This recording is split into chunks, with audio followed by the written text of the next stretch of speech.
Hello दोस्तों, कैसे हो आप सब। मैं उम्मीद करता हूं आप सब अच्छे होंगे। दोस्तों, कल माहौल बनना शुरू हुआ था नए हफ्ते की शुरुआत में और बिटकॉइन $70,000 को छू गया था और इथेरियम भी लगभग $4,000 को छूने की कगार पे था।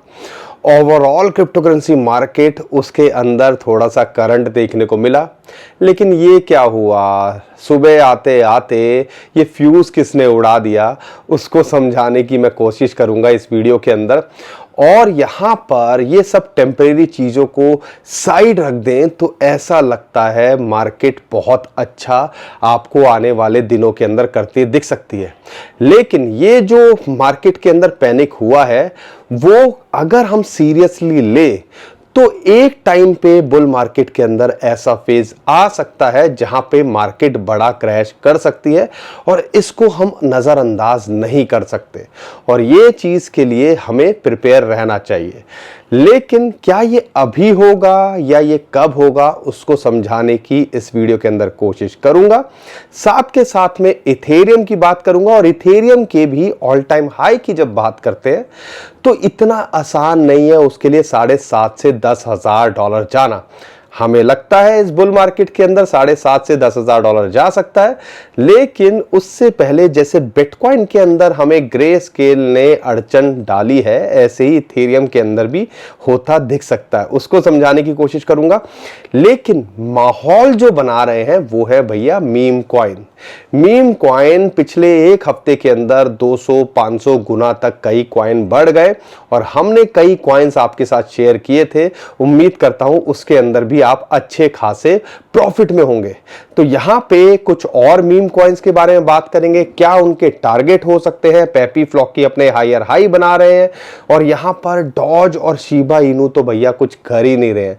क्या वो कुछ करेंगे या हमें नए मीम कॉइन एक्सप्लोर करने चाहिए, ये सब बात इस वीडियो के अंदर करने वाले हैं। तो दोस्तों, सिचुएशन कैसी भी हो लोकेशन आपको यही मिलेगी। परेशान नहीं होना है, घबराना नहीं है, चीजों को समझना है और माल बटोरते रहना है और अगले 1-1.5 साल तक हमने बस शांति से बैठना है और पिक्चर देखनी है। यहां पर बीच बीच में आपको परेशानी होगी, थोड़ी चुल भी लगेगी, एग्जिट करने का भी मन करेगा, लेकिन शायद थोड़ी जल्दबाजी हो सकती है अगर आप एग्जिट करने की सोच रहे हो।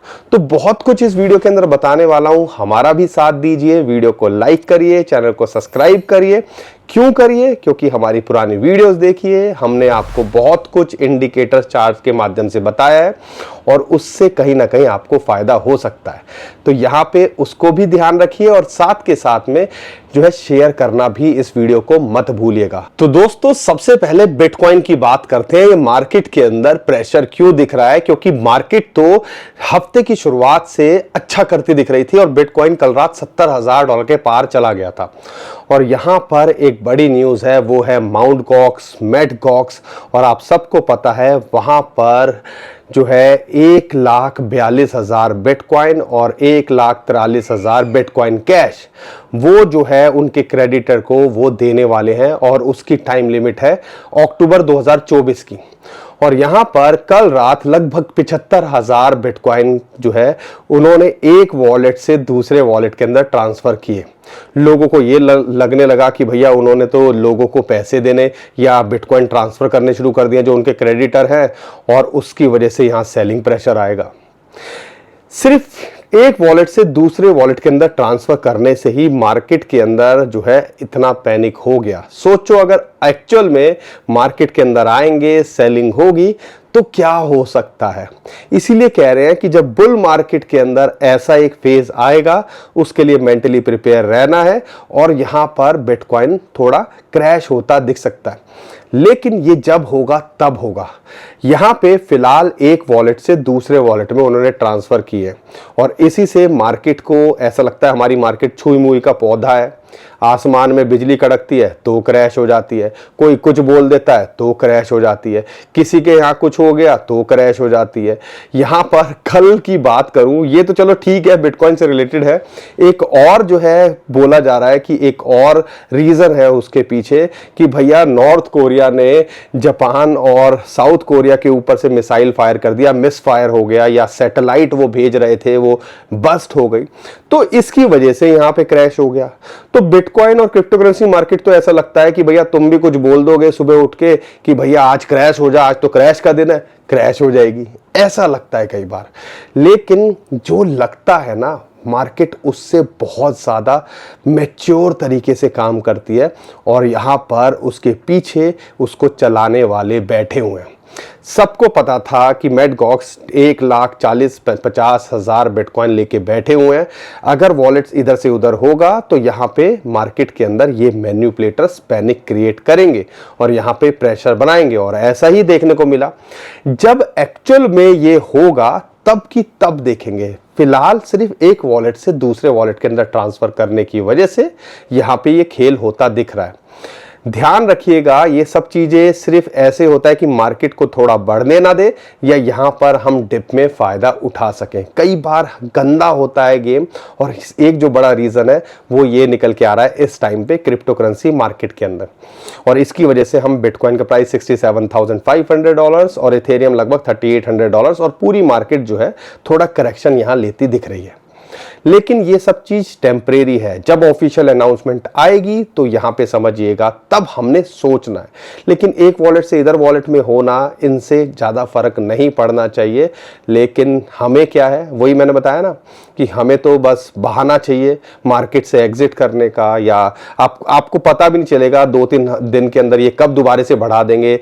तो यहां पर जब आपको लाइंस पता है, सपोर्ट यहां पर मिलेगी, तो शॉर्ट टर्म में टेंशन क्यों लेना, और लॉन्ग टर्म में आपको अगर पिक्चर क्लियर है तो टेंशन क्यों लेना। तो यहां पर टेंशन लेने की कोई बात ही नहीं है। लेकिन हम तो नहीं समझेंगे, हमें तो मौका चाहिए, बहाना चाहिए डरने का, ठीक है ना। तो ओवरऑल इसकी वजह से यहां हमें प्रेशर देखने को मिल रहा है। और अगर बिटकॉइन ईटीएफ की बात करते हैं, वहां पे लगातार बाइंग ही हो रही है। एक और रीजन है जो लगता है कि अगले 1 महीने के अंदर मार्केट अच्छा कर सकती है, वो है कि आपको पता है यूएस से प्रिंट कर रहा है। अब हर हफ्ते $2 बिलियन वो प्रिंट करने वाला है, और वो मार्केट के अंदर सर्कुलेट होंगे। $2 बिलियन नया पैसा मार्केट के अंदर आएगा। तो एंटिसिपेट किया जा रहा है कि कुछ जो है क्रिप्टो करेंसी मार्केट के अंदर भी आता दिख सकता है। अगर क्रिप्टो करेंसी मार्केट के अंदर आएगा कुछ पैसा, बिलियंस ऑफ डॉलर आता दिख सकता है, तो यहां पर क्रिप्टो करेंसी मार्केट उससे भी पंप हो सकती है। तो पंप के चांसेस ज्यादा हैं। और यहां पे फिबोनाची की रेशियो जैसे मैंने बताया था, क्रिप्टो मार्केट कैप बिटकॉइन को छोड़ देते हैं तो यहां पर 0.618 जो कि एक इंपॉर्टेंट फिबोनाची की रेशियो होती है, उसको पार या उसको ब्रेकआउट यहां करता दिख रहा है। और जैसे ही अगले महीने अगर आप देखते हो इसके ऊपर क्लोज कर पाया, जैसा आपको चार्ट में दिख रहा है, तो समझ लीजिएगा यही इशारे मिल रहे हैं कि आने वाले टाइम के अंदर ओवरऑल क्रिप्टो करेंसी मार्केट आपको अच्छा करती दिख सकती है। तो यहां पर हमें सिर्फ सब्र दिखाना है, हमें सिर्फ पेशेंस रखना है, और वही हमारे पास ज़्यादातर नहीं होता है। 2.5 साल बुरे हालात में काट लिए, लेकिन अगले 1-1.5 साल के लिए हमारे को यहाँ पर पेशेंस नहीं हो रहा है। और जब तक ये पेशेंस आपको नहीं आएगा, मार्केट आपको सताती रहेगी। और ये पेशेंस कब आएगा? जब आपके माइंड क्लियर होंगे। मैं शॉर्ट टर्म में लाइंस पे ट्रेड करूंगा, अभी बताता हूं बिटकॉइन का सपोर्ट कहां है, रेजिस्टेंस कहां है। और अगर लॉन्ग टर्म में देख रहे हो तो मुझे पता है कि मेरे टारगेट क्या है। 1.20 देख रहा हूं, 1.5 देख रहा हूं, 2.5 देख रहा हूं, जो हम इंडिकेटर के हिसाब से बताते रहते हैं, उस पर फोकस किया जा सकता है। लेकिन बिटकॉइन का अगर शॉर्ट टर्म में देखते हैं तो क्या लगता है, इनवर्स हेड एंड शोल्डर जैसे हमने बताया था, बार बार वहां कोशिश कर रहा है, $70,000 के ऊपर ये कोशिश कर रहा है। 69,000 एक साइकोलॉजिकल रेजिस्टेंस है या सपोर्ट कह लीजिए, पुराना ऑल टाइम हाई है, उसके ऊपर होवर कर रहा है। अभी वहां दोबारा रिजेक्ट हुआ, लेकिन इनवर्स हेड एंड शोल्डर के हिसाब से जो टारगेट है वो $74,000-75,000 बनता है। और दूसरा अगर उसके ऊपर जाता है, जो लगता है कि हमें जून के अंदर ये टारगेट हिट होते दिख सकते हैं, दूसरा है $83,000 का, जहां पे फिबोनाची की रेशियो भी आती है 1.2। और वहां पर अगर पीआई चार्ट साइकिल की बात करते हैं तो वो भी वही निकल के आता है, जो ग्रीन लाइन है 350 DMA/2, तो कहीं ना कहीं ये जो है अगले टारगेट हम अगले 30 से 60 दिन के अंदर लेके चल रहे हैं। लेकिन हमें तो चाहिए रातों रात $1 लाख हो जाए। तो शॉर्ट टर्म में ये लाइंस हैं, इनको हमने देखना है। अगर यहाँ पे करेक्ट करता है तो इंटरेस्टिंग बात क्या निकल के आ रही है, 150 डे मूविंग एवरेज की अगर मैं बात करता हूँ तो यहाँ पे वो एक अच्छी सपोर्ट निकल के आ रही है। थोड़ा सा मैं एग्जैक्टली आपको लेवल बता देता हूँ।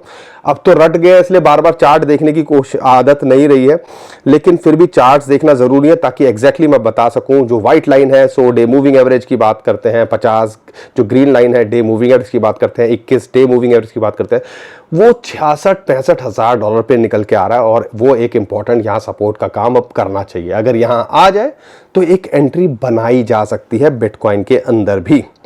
तो ये चल रहा है दोस्तों बिटकॉइन के अंदर शॉर्ट टर्म में। अब शॉर्ट टर्म में आपको पता है कहां सपोर्ट है कहां रेजिस्टेंस है, टेंशन क्यों लेना। लॉन्ग टर्म में आपको हमने इतने सारे चार्ट्स बताए हुए हैं, पुरानी वीडियोस को देखिए। 1.5 लाख, 2.5 लाख, कई तो 3-3 लाख डॉलर तक, $4.5 लाख तक इंडिकेटर दिखा रहे हैं। चॉइस आपकी है, आपको यहाँ पे एक स्ट्रेटजी जब $1 लाख के आसपास आएगा तब वहां पे हम प्लान करेंगे कि हम कैसे यहाँ पे एग्जिट स्ट्रेटजी अपनी बनाएंगे। अभी तो हम उस बारे में सोच ही नहीं रहे हैं, क्योंकि सोचने की जरूरत ही नहीं है, क्योंकि हम ही उस लेवल पे अभी पहुंचे भी नहीं है। तो दोस्तों उम्मीद करता हूं बिटकॉइन के बारे में आपको काफी कुछ क्लियर हुआ होगा। लेकिन यहां पर इथेरियम के लिए भी मैं आपको बता दूं कि अगर चार्ट्स देख रहे हो तो 4025 या $50 जहां पे फिबोनाची की 0.786 आती है रेशियो, वो एक रेजिस्टेंस है। अगर उसके ऊपर जाता है तो हमें लगता है ये $4,800 $5,000 छूता दिख सकता है। लेकिन जब बिटकॉइन के माफ कीजिएगा इथेरियम के ETF ट्रेड होते दिखेंगे तो यहां पे एक आपको पता है ग्रे स्केल इथेरियम लेके होल्ड करके बैठा हुआ है। जैसे बिटकॉइन के अंदर सेलिंग प्रेशर उसने लगातार बना के रखा, ऐसे ही इथेरियम के ETF के अंदर भी सेलिंग प्रेशर बनता दिख सकता है। और अंदाजा लगाया जा रहा है कि 110 मिलियन जो है डेली का वो सेल करता दिख सकता है इथेरियम। अगर ऐसा होगा तो वहां पे इतना आसान नहीं रहेगा इथेरियम के लिए $7,500 से $10,000 जब तक ये सेलिंग प्रेशर नहीं खत्म होगा। और ये सेलिंग प्रेशर बिटकॉइन के अंदर भी हमने सेलिंग प्रेशर खत्म होते देखा ना, तो हो सकता है एकदम से इमीडिएटली आपको आता ना दिखे प्राइस, $5,000 के आसपास रिजेक्शन होती दिखे। लेकिन इस बुल रन के अंदर 7.5 से ये टेम्परेरी हो सकता है कि सेलिंग प्रेशर देखने को मिले, लेकिन इस बुल रन के अंदर 7.5 से $10,000 इथेरियम का प्राइस हम यहाँ पे देखते हैं ETF आने के बाद में। ये ओवरऑल चल रहा है बिटकॉइन और ETF इथेरियम को लेके। लेकिन यहाँ पे मीम कॉइन्स कुछ अलग ही खेल चल रहे हैं। अगर हम देखते हैं डॉज और शीबा, लेकिन इन दोनों को छोड़ दे तो सारे कॉइन्स जो हैं, जो नए नए कॉइन्स आ रहे हैं, लो कैप कॉइन्स हैं, मीम कॉइन की बात कर रहा हूं, वो भागे जा रहे हैं। क्या मैं ब्रेड की बात करता हूं, क्या मैं टर्बो की बात करता हूं, क्या मैं पोंकी की बात करता हूं, क्या मैं आपका पेपी की बात करता हूं, फ्लॉकी की बात करता हूं, लेकिन ये दो क्यों नहीं बढ़ पा रहे हैं? उसका सबसे पहले एक रीजन समझिएगा। ये ऑलरेडी टॉप 10 टॉप 20 कॉइन्स के अंदर आते हैं। इनकी मार्केट कैप बहुत बड़ी है, लोग बहुत होल्ड करते हैं। तो यहां पे आप एक बात बताइए कि अगर आप मार्केट कैप की बात करते हैं, अगर कोई कॉइन की मार्केट कैप $20 बिलियन है, $20 बिलियन बहुत होता है। समझ लिया ट्विटर इलॉन मस्क ने खरीदा था $44 बिलियन का। 20 बिलियन आधा ट्विटर समझ लीजिए, एक तरह से एग्जांपल ले रहा हूं मैं। 20 बिलियन का $40 बिलियन होना बहुत बड़ी बात हो जाती है। लेकिन अगर मैं बात करता हूं 100 मिलियन का 200-500 मिलियन डॉलर होना बहुत इजी होता है। यानी कि 1 का 5 होना और 100 का 200 होने में थोड़ा फर्क होता है। इसीलिए हमें जो दूसरे स्मॉल कैप कॉइन्स हैं वो जल्दी बढ़ते दिखते हैं और बड़े कॉइन्स के अंदर हमें ज़्यादा रिटर्न नहीं मिलता है। एक बड़ा रीज़न ये होता है क्योंकि लोग ज़्यादा होल्ड करते हैं, वेरिएशन होने के चांसेस कम होते हैं, मार्केट कैप बड़ी होती है। तो बिटकॉइन को हम क्यों नहीं कहते हैं कि यहाँ से 10x हो सकता है? हम ये क्यों कहते हैं कि $1.5 लाख हो सकता है? क्योंकि यहाँ पर सारा खेल मार्केट कैप का है। इतना पैसा होना भी तो चाहिए ना। इसलिए मैं कहता हूँ कि चीज़ों को समझो, ऑब्जर्व करो। डॉज कॉइन को लेके कई लोग बोलते हैं $10 हो जाएगा, शिबा इनू $1 हो जाएगा, $0.1। कैसे हो जाएगा? मार्केट कैप और पूरी दुनिया की अगर करेंसी को जोड़ दोगे उसके बराबर हो जाएगा क्या? समझो। और अगर आपको हमारी बातें समझ में आ रही हैं, लॉजिकल लग रही हैं, हमें भी सपोर्ट कीजिए, वीडियो को लाइक करिए और चैनल को सब्सक्राइब करिए और शेयर करिए। लेकिन मीम कॉइन्स की अगर मैं बात करता हूं, डॉज कॉइन और शिबा इनू 50 to 100% का पोटेंशियल रखते हैं और अपने ऑल टाइम हाई को छूने का पोटेंशियल रखते हैं। डॉज कॉइन इस टाइम पे $0.15 के आसपास मिले तो यहां पे एंट्री बनानी चाहिए।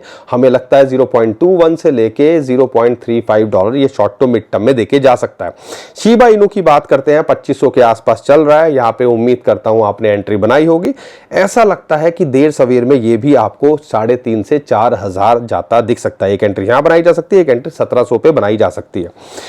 लेकिन कमाल कर रहा है पेपी की बात करते हैं, यहां पे हायर हाई बनाता जा रहा है। वही कह रहा हूं ना कि ये अब जो है टॉप 20 कॉइन्स के अंदर आ गया है, लेकिन अब मार्केट कैप इसकी बढ़ गई है। अब यहां से डबल होना थोड़ा मुश्किल होगा। अभी जितना इसने 10x 15x दे दिया है वो इसके लिए इजी था, लेकिन आने वाली राह यहां से डबल होना थोड़ा मुश्किल है। तो यहां पे फिलहाल इसको रेजिस्टेंस मिल रही है फिबोनाची की 4.236 की रेशियो, जो कि लगभग 17,000 आती है। और यहां पे अगर रिजेक्ट होता है तो 15,000 पे एक सपोर्ट मिल रही है। अगर आप एंट्री के लिए देख रहे हो तो 11,000 से पहले यहां एंट्री नहीं बनती है, तो इस पे नजर बना के रखिएगा। हायर हाई बना रहा है, ये रेजिस्टेंस इसको मिल रहा है। अगर इसके ऊपर जाता है तो ये 20,000 को भी आपको ट्राई करता दिख सकता है, लेकिन ऐसा लगता है यहां पे करेक्शन आती दिख सकती है। 15,000 और 11,000 तक भी ये करेक्ट करता दिख सकता है, 11,000 से 12,000।